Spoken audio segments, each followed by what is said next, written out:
الله الرحمن الرحيم نحمده ونصلي ونسلم على رسول الكريم أما بعد فقد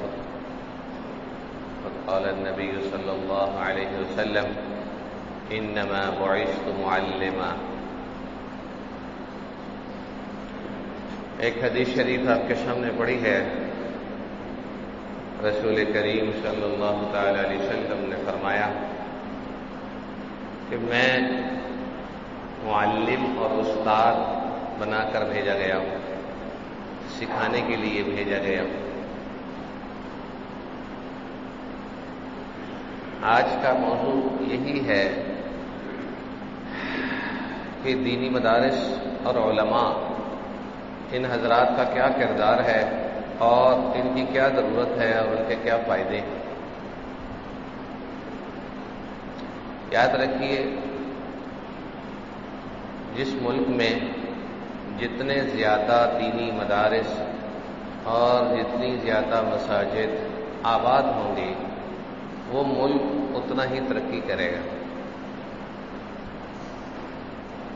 اگر کپڑے کی فیکٹری بند کر دی جائے، کپڑا کب تک رہے گا؟ دکانوں سے بھی ختم ہو جائے گا. کسی بھی چیز کی فیکٹری کو اگر بند کر دیں تو وہ چیز مارکیٹ میں اویلیبل نہیں ہوگی. اگر مدارس، مساجد اور ان کی رونقیں بند کر دیں تو کیا ملے گا؟ پڑھنے پڑھانے کے لیے کیا ملے گا؟ گھر میں جو قاری صاحب پڑھانے آتے ہیں وہ کسی مدرسے کے پڑھے ہوتے ہیں. آپ جو بزرگ ہو گئے ہیں، بابے بن گئے ہیں، آپ بچپن میں کہاں سے پڑھ کے آئے ہیں؟ کسی قاری صاحب سے پڑھے ہیں. اور قاری صاحب نے کہاں پڑھا ہے؟ مدرسے میں پڑھا ہے. کوئی گھر مسلمانوں کا مدرسے کی ضرورت سے خالی نہیں ہے. پھر مدرسے کی ضرورت اور فائدے کو کیوں نہیں سمجھا جاتا؟ مدارس کی جو خدمات ہیں وہ اس لیول پہ ہے جس لیول پہ فوج کی خدمات ہیں، اس سے بھی زیادہ ہیں. فوج تو صرف نگرانی کرتی ہے، جنگ کے وقت حفاظت کرتی ہے. مدارس بھی نظریاتی طور پر بہت بڑی حفاظت ہے.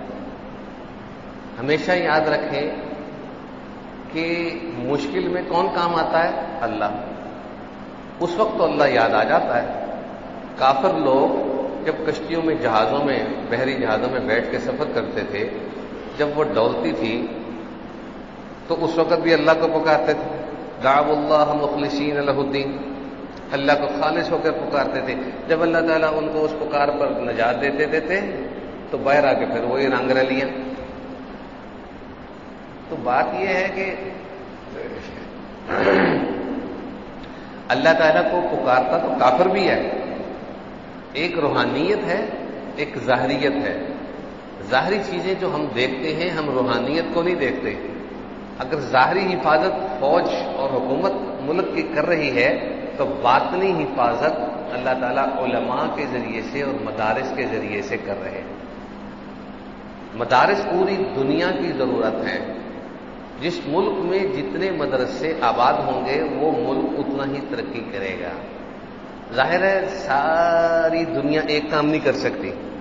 سارے کے سارے نہ مطلب لوہار بن سکتے ہیں، نہ سارے کے سارے سنیارے بن سکتے ہیں، نہ سارے کے سارے ترخان بن سکتے ہیں، سارے کے سارے جو ہے نہ کاروباری بن سکتے ہیں، نہ سارے کے سارے انجینئر بن سکتے ہیں، نہ سارے کے سارے ڈاکٹر بن سکتے ہیں، نہ سارے کے سارے مولوی بن سکتے ہیں.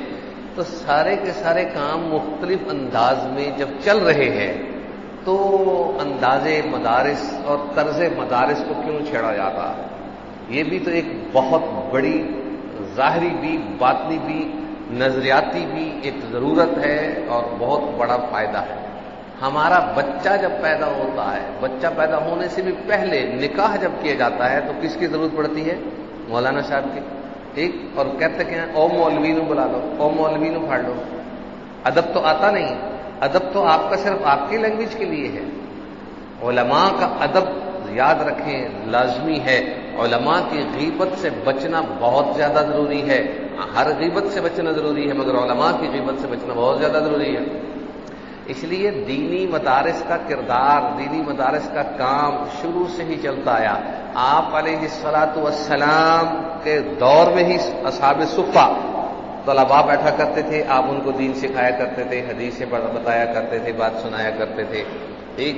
تو آپ علیہ السلام ایک مرتبہ مسجد میں تشریف لائے، دو جماعتیں بیٹھی ہوئی تھیں. ایک جماعت تھی تبلیغی بھائیوں کی یا صوفیوں کی، ٹھیک، اللہ اللہ کر رہے تھے، ذکر کر رہے تھے. اور ایک جماعت بیٹھی ہوئی تھی علم والوں کی. تو آپ علیہ السلام اس جماعت سے گزر کر علم والوں میں بیٹھے اور آپ نے فرمایا انما بعثت معلما، میں بھی عالم بنا کر، معلم بنا کر بھیجا گیا ہوں، ٹیچر بنا کر بھیجا گیا ہوں.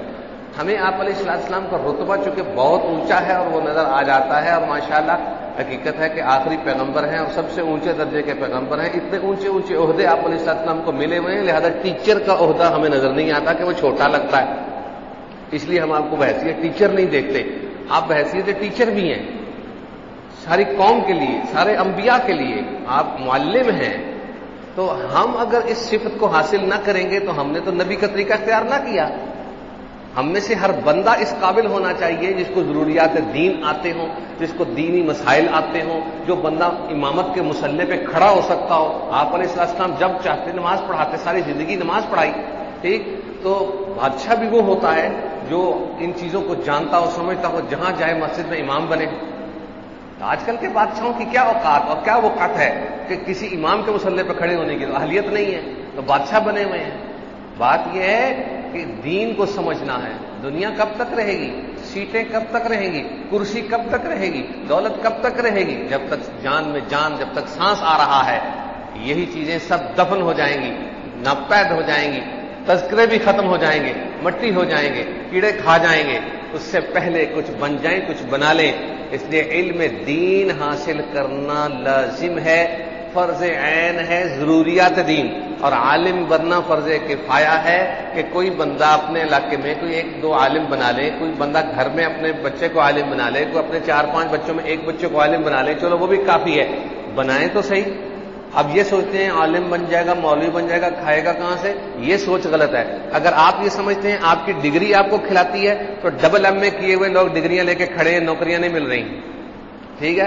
اگر آپ سمجھتے ہیں کہ تعلیم کھلاتی ہے تو وہ تعلیم والے بھی بغیر نوکری کے پھر رہے ہیں. اگر آپ سمجھتے ہیں کہ ہنر کھلاتا ہے تو وہ بھی بھول ہے. کوئی بات نہیں، کھلاتا پلاتا صرف اللہ تعالیٰ ہے، اور کوئی ذات نہ کھلا سکتی ہے نہ پلا سکتی، یاد رکھیے. بلکہ علماء کرام عوام سے زیادہ اچھا کھاتے ہیں. عوام میں جو امیر ہیں وہ بیچارے کسی ٹینشن کی وجہ سے کم کھا بیٹھتے ہیں، بیماریوں کے شکار ہونے کی وجہ سے کم کھاتے ہیں. پیسہ ہے لیکن روٹیاں 2 بھی نہیں 1 کھاتے ہیں. ٹھیک ہے. اور جو غریب ہے وہ بیچارہ اپنے اس اعمال کے حساب سے چل رہا ہے. ٹھیک. تو جو مولانا حضرات ہیں اللہ تعالیٰ ان کو ٹینشن بھی فری کرتے ہیں.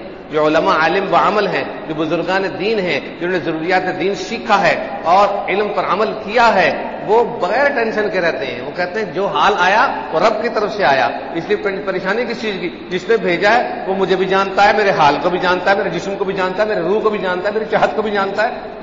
تو وہی حال ختم بھی کر دے گا. اگر کوئی تکلیف آئی ہے تو اس نے بھیجی ہے. ٹھیک ہے. اگر گاڑی ہے تو پنچر ہو گئی ہے تو کوئی بات نہیں، پنچر لگا لیتے ہیں. انسان ہے، بیمار ہو گیا ہے، پنچر ہو گیا ہے تو کوئی بات نہیں، پنچر کیا کس نے؟ جس نے کیا وہ پنچر بھی لگوا دے گا. تو بات یہ ہے کہ بچانے کا راستہ صرف ایک ہے، وہ ہے علماء، مدارس، مساجد. ان کے ساتھ جڑیں گے تو بچ پائیں گے، نہیں جڑیں گے تو ٹی وی کا شکار ہوں گے، ٹی وی دیکھیں گے، میڈیا کا شکار ہوں گے اور الجھن کا شکار ہوں گے. جتنے منہ اتنی باتیں سننے کا شکار ہوں گے اور پریشان رہیں گے. سکون میں ہیں تو وہی لوگ ہیں جو اپنے علم پر عمل کرتے ہیں. اس لیے بھائیو دوستو، جناب رسول اللہ صلی اللہ تعالی علیہ وسلم نے فرمایا کہ عالم دین کی فضیلت عبادت گزار پر ایسی ہے جیسے میری فضیلت تم میں سے ادنا پر. آپ علیہ السلام فرمایا میری فضیلت تم میں سے ادنا پر. 1.5 لاکھ صحابہ کرام تھے تو سب سے اعلیٰ درجے کے صحابی ابو بکر صدیق رضی اللہ تعالیٰ عنہ. سب سے کم درجے کا صحابی وہ جس نے صرف دیہاتی ہونے میں صرف بیچارے نے صرف زیارت کی، کوئی اعمال نہیں کیے ہوئے زیادہ. ٹھیک. وہ سب سے کم درجے کا صحابی. تو 1.5 لاکھویں نمبر پہ وہ صحابی. آپ نے فرمایا کہ میری فضیلت جس طرح وہ 1.5 لاکھویں صحابی پر اتنی بڑی ہے، اسی طرح عالم دین کی فضیلت عبادت گزار پر. جو عبادتیں نہیں کرتے ان کی تو بات ہی نہیں ہو رہی، جو عبادتیں کرتے ان کی بات ہو رہی ہے. عالم دین کی فضیلت عبادت گزاروں پر ایسی ہے جیسی میری فضیلت 1.5 لاکھویں صحابی پر. یعنی آخری صحابی پر، ادنا صحابی پر وہ 1.5 لاکھ ماں تھا. معلوم ہوا کہ ایک عالم دین باعمل شخص ایک تسبیح کرتا ہے، ایک نماز پڑھتا ہے، اسے 1.5 لاکھ نمازوں کا ثواب ملتا ہے. تو علماء کی قدر کر لیں. علماء کے مقابلے نہیں کر سکتے، علماء کی سوچوں کو نہیں پہنچ سکتے، علماء کی برابری نہیں کر سکتے. ہاں علماء بھی صحیح ہوں، علماء بھی عمل کریں، علماء بھی زیادتی نہ کریں، علماء بھی گڑبڑ نہ کریں، خاص طور پر مالی طور پہ کوئی گڑبڑ نہ کریں اور اخلاقی طور پہ کوئی گڑبڑ نہ کریں. وہ علماء چنے ہوئے لوگ ہوتے ہیں. اللہ یجتبی الیہ من یشاء ویہدی الیہ من ینیب. اللہ تعالیٰ قرآن کریم میں فرماتے ہیں کہ میں جسے چاہتا ہوں کھینچ لیتا ہوں، بلا لیتا ہوں، اور جسے چاہتا ہوں کہ وہ مانگے گا تو آئے گا، نہیں مانگے گا تو نہیں آئے گا. مانگنے پر وعدہ ہے. یہدی الیہ من ینیب. اللہ تعالیٰ راستہ دکھائے گا اس شخص کو جو اس کی طرف رجوع کرے گا. ہم رجوع ہی نہ کریں تو راستہ کہاں سے دیکھیں گے؟ کھینچنے والا معاملہ تو کسی کسی کا ہوتا ہے، کھینچنے والا معاملہ تو کسی کسی کا ہوتا ہے. جیسے ایک بادشاہ تھا، اس کو ایک مسئلے کی ضرورت پڑی، مسئلہ پوچھنا تھا. وہ پہاڑوں پہ رہتا تھا، نیچے سڑک پہ وہ عالم بعمل بڑے بزرگ گزر رہے تھے. اب انہوں نے کہا کہ ان کو بلاؤ میرے پاس. ان مولانا صاحب نے کہا کہ مجھے تو ضرورت نہیں ہے بادشاہ کی، بادشاہ کو میری ضرورت ہے تو یا وہ آ جائے یا مجھے کوئی سواری بھیج دے، میں چڑھ کے اوپر کہاں سے جاؤں. بادشاہ نے اپنا وہ اس دور کا جو بھی اعلی کار تھا وہ نیچے بھیجا، دیسی لفٹ وہ نیچے بھیجی اور اس کو کہا کہ تشریف لائیے. وہ عالم دین بادشاہ کے پاس پہنچ گیا. اب یہ سوال کرتے ہیں کہ بھائی اللہ پاک کا قرب حاصل کرنے کا کیا راستہ ہے، کیا طریقہ کار ہے؟ انہوں نے کہا کہ جس طرح تم نے مجھے نیچے سے کھینچ کے اوپر بلا لیا، اسی طرح اللہ تعالیٰ سے لو لگاؤ، وہ بھی کھینچ لے گا. اللہ تعالیٰ سے لو لگاؤ، وہ بھی کھینچ لے گا. یجتبی الیہ من یشاء. چن لیتے ہیں جسے چاہتے ہیں، لیکن کسی کسی کو چنتے ہیں. جس طرح آپ نے اتنی عوام میں صرف مجھے چنا ہے اور مجھے اوپر بلایا ہے، تو اللہ تعالیٰ بھی جس کو مرضی چن لے، ان کی مرضی. تو بات یہ ہے کہ دینی مدارس کو سراہنا چاہیے. دینی مدارس سے تعاون ختم نہیں کرنا چاہیے.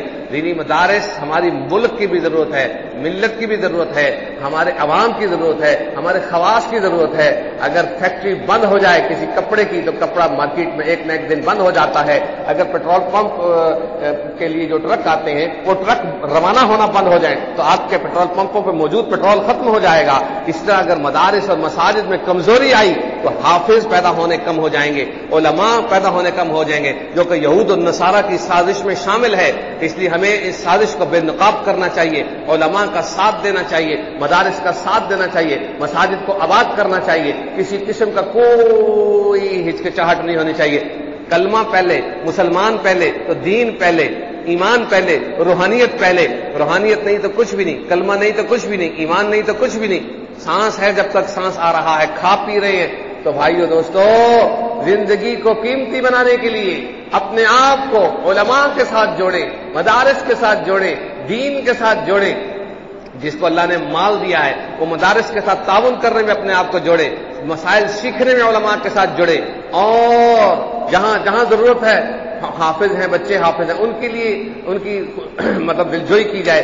اپنے ہی گھر میں کچھ بچے حفظ کر رہے ہیں، کچھ بچے اسکول کالج پڑھ رہے ہیں، اسکول کالج پڑھنے والے بچوں کی تو مطلب حوصلہ افزائی کی جاتی ہے. مدرسے میں پڑھنے والے بچے کی حوصلہ افزائی کیوں نہیں کی جاتی؟ حالانکہ یہ بچہ جو مدرسے میں پڑھ رہا ہے اس کی حوصلہ افزائی زیادہ ہونی چاہیے. اس کے اندر روحانیت بھی ہے، اس کے اندر عقل بھی ہے. مدارس کیا کرتے ہیں؟ مدارس سکھاتے ہیں کہ تم نے کسی سے بدتمیزی نہیں کرنی. مدارس سکھاتے ہیں تم نے کبھی سنت کے خلاف کام نہیں کرنا. مدارس سکھاتے ہیں کہ تم نے اپنی نماز کو کبھی نہیں چھوڑنا. مدارس سکھاتے ہیں کہ تم نے کبھی کسی کے ساتھ الجھن نہیں کرنی. مدارس سکھاتے ہیں کہ تم نے روڈ بلاک نہیں کرنے. مدارس سکھاتے ہیں کہ تم نے کوئی توڑ پھوڑ نہیں کرنی. مدارس سکھاتے ہیں تم نے لڑائی نہیں کرنی. مدارس سکھاتے ہیں کہ یہ دین ہے، یہ قرآن ہے، یہ حدیث ہے، اس کے مطابق چلنا ہے. مدارس سکھاتے ہیں کہ اپنے بہن بھائیوں میں شعور پیدا کرو. اور ہمارے پاس علم تو ہے، عمل بھی کچھ لوگ کر لیتے ہیں، مگر شعور نہیں ہے کہ کس طرح عمل کرنا ہے، کس نیت سے عمل کرنا ہے، کب عمل کرنا ہے، کس طرح کرنا ہے، کس نے کرنا ہے، کب نہیں کرنا ہے. نہیں کرنا بھی ایک دین ہے.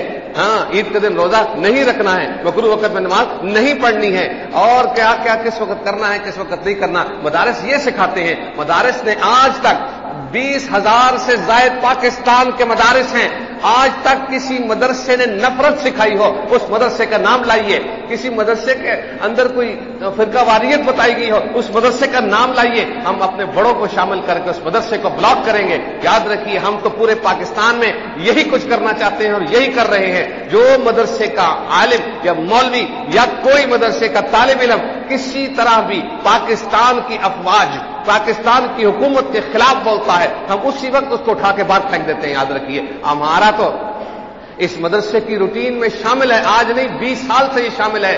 آپ کسی سے پوچھ سکتے ہیں، میں مبالغہ نہیں کر رہا، ہمارے پاس طلباء کرام جب داخلہ لیتے ہیں چند ہی دنوں کے بعد ہم چھاپا مارتے ہیں۔ آپ خود سوچیں، کسی سے پوچھ لیں چلتے پھرتے، ہمارے مدرسے کے کسی عملے سے پوچھ لیں، ہم خود چھاپا مار کے طلباء کے بکسوں میں، ان کے ٹرنک میں، ان کے بیگ میں دیکھتے ہیں کہ کوئی مواد اگر ایسا مل جائے جو گورنمنٹ کے خلاف ہو یا کسی جماعت کے خلاف ہو، کوئی ایک جملہ بھی مل جائے اس کاغذ کو بھی پھاڑ دیتے ہیں، اس بچے کو بھی نکال دیتے ہیں۔ یاد رکھیے ہمارے ہاں یہ کام نہیں چلتا۔ جس ملک میں رہتے ہیں اس ملک کے نہ بنے تو ہم کس کے بنیں گے؟ ہم اس ملک کے ہیں، ہم مٹی پاکستان کی سرزمین پر رہتے ہیں، ہم پاکستان کے محافظ نہیں ہیں تو کوئی بھی پاکستان کا محافظ نہیں۔ یاد رکھیے اگر کوئی اور ہے محافظ تو اس میں کوئی لالچ بھی ہوگی، اس میں کوئی تنخواہ اور وظیفے کا مطلب بھی ہوگا، ہوں گے بہت سارے جو بغیر لالچ کے بھی پاکستان کی خدمت کر رہے ہوں گے، لیکن مدارس دینیہ بغیر کسی غرض کے پاکستان میں خاص طور پر بغیر کسی حکومتی امداد کے، بغیر کسی چندہ مانگے، خود مانگتے نہیں، اللہ پاک دے دے تو ان کی مہربانی، ٹھیک، اپنی کم تنخواہوں پر گزارا کرتے ہوئے، ان چٹائیوں پر بیٹھتے ہوئے پوری قوم کی طرف سے ہم لوگ فرائض ادا کرتے ہیں، اور امام مسجد کی تنخواہیں تھوڑی ہوتی ہیں، مدارس کے مدرسین کی تنخواہیں تھوڑی ہوتی ہیں۔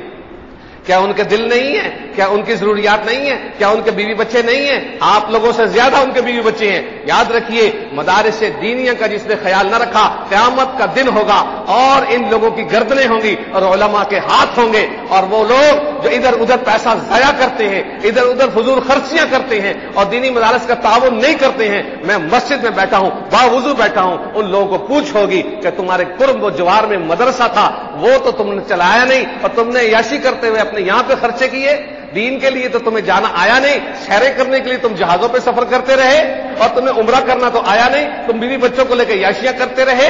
یاد رکھیے دین اور صرف دین، اپنے ایمان کو بچانے کے لیے سب سے زیادہ ضروری ہے کہ اپنے آپ کی حفاظت کی جائے، جس طرح اللہ تعالیٰ نے قرآن پاک نازل فرمایا اور فرمایا کہ ہم اس کی حفاظت کرتے ہیں۔ تو حفاظت کا طریقہ کیا ہے؟ اللہ نے تدبیر تو یہی اختیار کی نا، قرآن کے الفاظ کی حفاظت کرتے ہیں حافظوں کے ذریعے سے، قرآن کے معانی کی حفاظت کرتے ہیں علماء کے ذریعے سے۔ تو علماء اور حفاظ کی حفاظت گویا کہ در پردہ قرآن میں اس کی حفاظت کا وعدہ ہے، علماء کی حفاظت تو اللہ تعالیٰ کر رہے ہیں۔ پھر مدارس میں کیا سکھایا جاتا ہے کہ صبح شام یہ وظیفے پڑھو، تمہیں کوئی وار نہیں ہوگا، تم پر کوئی شیطانی اثرات نہیں ہوں گے۔ ہم تو یہ کچھ سکھاتے ہیں، کسی ایک مدرسے کا ایک بھی فرد بتائیں جو ذمہ دار ہو اور پاکستان کے خلاف چل رہا ہو، ہم اسی ٹائم اس مدرسے کو بند کرنے کی ذمہ داری اٹھاتے ہیں۔ میں ایک ادنا طالب علم ہوں، ایک چھوٹے مدرسے کا خادم ہوں، ٹھیک، میں ذمہ داری لیتا ہوں کہ جس مدرسے کے اندر آپ ثابت کرتے ہیں کہ اس مدرسے میں دہشت گردی ہے یا اس مدرسے میں گورنمنٹ کے خلاف کام ہوتا ہے، میں ذمہ داری لیتا ہوں اس مدرسے کو، چاہے جا کر 200 میل، چاہے جا کر 1000 میل دور جا کر بڑوں کو بیچ میں ڈال کر اس مدرسے کو بند کرنا پڑے، بند کرواؤں گا، یہ میں ذمہ داری لیتا ہوں۔ یاد رکھیے میری کوئی حیثیت نہیں ہے، میں اتنا کوئی وہ بڑا انسان نہیں ہوں، میں چھوٹا سا طالب علم ہوں، ایک پوری ذمہ داری سے بات کہتا ہوں۔ یہ لوگ جو زمانوں میں بولتے ہیں مدرسے ایسے، یہ صرف عوام کے خراب کرنے کے لیے بولتے ہیں، یہ تبصرے جو غلط کرتے ہیں عوام کو خراب کرنے کے لیے کرتے ہیں، یہ میڈیا اور سوشل میڈیا اور پروپیگنڈا اور یہود و نصارہ کی سازشوں کو پھیلاتے ہیں۔ یاد رکھیے آج یہ طے کریں کہ ہم نے اپنی حفاظت اور مدارس کا دفاع ہم نے کرنا ہے۔ سارے ساتھی تیار ہیں انشاءاللہ تعالی؟ جو علماء کرام کہیں گے وہی ہم نے کرنا ہے، اور جیسے کہیں گے ویسے کرنا ہے، اور مدارس دینیہ کی خدمت بھی کرنی ہے، چاہے مالی ہو، چاہے بدنی ہو، چاہے اپنے بچوں کے ذریعے سے ہو، چاہے کسی بھی خدمت کے اندر ہم نے شریک ہونا ہے۔ اگر ہم عالم نہیں بن سکے تو کم از کم علماء کو برا نہ کہیں، مدارس کو برا نہ کہیں، مدارس کے بند کرنے میں کردار ادا نہ کریں، مدارس کے خلاف نہ چلیں۔ یہ مدرسے تو نبی علیہ السلام کے زمانے سے چلے آ رہے ہیں. امام ابو حنیفہ رحمۃ اللہ علیہ کے جتنے شاگرد تھے, مدرسہ بلڈنگ کا نام نہیں ہے. اگر آج آپ بلڈنگ بند کر دیں گے تو یہ تو درختوں کے نیچے پڑھ لیں گے, آن لائن پڑھ لیں گے. اب تو نیا دور ہے, اب پیچھے تو جا نہیں سکتے, دقیانوس تو بن نہیں سکتے, پیچھے تو جا نہیں سکتے کہ ساری جدید چیزیں بند کر دیں. اب تو آپ جیسے اپنی جدید چیزیں استعمال کریں گے, علماء بھی کریں گے. اس لیے سوچے پہلے 10 مرتبہ نہیں 100 مرتبہ کہ مدارس کو ہاتھ ڈالنے سے پہلے یہ ان کا تعلق, ان کی نسبت قرآن سے ہے, ان کی نسبت حدیث سے ہے, ان کی نسبت علماء سے ہے, علماء کی نسبت اللہ تعالیٰ سے ہے, اللہ کے نبی سے ہے. ان کو چھیڑنا اپنی بدماشی ہے, روحانی بدماشی ہے. یاد رکھیے مدارس دینیہ کے خلاف بات کرنا بہت بڑی بےغیرتی ہے. یاد رکھیے مدارس دینیہ کی برکت سے پاکستان قائم ہے. میں قسم کھا کر کہہ سکتا ہوں اگر پاکستان کے مدرسے ختم ہو جائیں تو پاکستان بھی ختم ہو جائے گا. پاکستان کی حفاظت مدارس کی وجہ سے ہو رہی ہے, علماء کی وجہ سے ہو رہی ہے, عالموں کی وجہ سے ہو رہی ہے, باعمل لوگوں کی وجہ سے ہو رہی ہے, بزرگوں کی وجہ سے ہو رہی ہے, ختم نبوت کے کام کی وجہ سے ہو رہی ہے, تبلیغ کے کام کی وجہ سے ہو رہی ہے. تو اب تعلیف و تصنیف و تدریس کی وجہ سے ہو رہی ہے. آپ کی بھول ہے کہ آپ ویسے کھا پی رہے ہیں, بھاگ دوڑ رہے ہیں, پیچھے بیٹھے مدرسے میں لوگ امت کے لیے دعائیں کر رہے ہیں. ہمارے مدرسوں میں کیا سکھایا جاتا ہے؟ اتنا کچھ تو میں نے بتا دیا. مدارس میں یہ بھی سکھایا جاتا ہے کہ تم نے کوئی دعا ایسی نہیں چھوڑنی جو امت کے لیے نہ ہو. ہر دعا میں امت کے لیے, ہر دعا میں پڑوسیوں کے لیے, ہر دعا میں گھر والوں کے لیے, ہر دعا میں والدین بچوں کے لیے سارے کام کرنے. دعائی تو سب سے بڑا ہتھیار ہے, وہی ہم سکھاتے ہیں. کوئی ایک بات سکھا دیں, جاسوس بھیج دیں, آپ اپنے جاسوس بھیج دیں مدارس میں, اور ان کو پتہ چلے کہ مدرسوں میں کیا ہوتا ہے, اور آپ کے اسکولوں میں کیا ہوتا ہے, اور یونیورسٹیوں میں کیا ہوتا ہے, اور مدارس میں کیا ہوتا ہے. یونیورسٹیوں کی اور بڑے بڑے اسکولوں کی فیسیں عیاشیوں کی فیسیں ہیں. یہ تعلیم کی فیسیں نہیں ہے. تعلیم ہے پرائیویٹ, چپ کر کے پڑھ لو, پرائیویٹ امتحان دے دو, ڈبل ایم اے کر لو, کوئی مسئلہ نہیں, لیکن دین کو پسے پشت نہ ڈالیں. اللہ تعالیٰ جل شانہ ہم سب کو دینی مدارس کی ضروریات اجاگر کرنے, سمجھنے اور ان کا تعاون کرنے اور کرتے رہنے, اور اپنے بچوں کو مدارس میں بھیجنے اور مساجد کو خیال رکھنے اور باجماعت مسجد میں نماز پڑھنے اور ان چیزوں کا علماء کا ادب کرنے, بزرگوں کا ادب کرنے اور بڑوں کا خیال رکھنے, مدارس دینیہ کا تا قیامت خیال رکھنے. اور صرف خیال ہی نہیں بلکہ اپنی وصیتوں میں شامل کر دیں کہ ہمارا یہ جو تعاون کسی مدرسے سے ہو رہا ہے تو ہمارے بچے بھی موت تک یہ تعاون جاری رکھیں. اللہ پاک ہم سب کو یہ سب کچھ کرنے کی توفیق عطا فرمائے. آمین ثم آمین. آخر دعوانا الحمدللہ رب العالمین.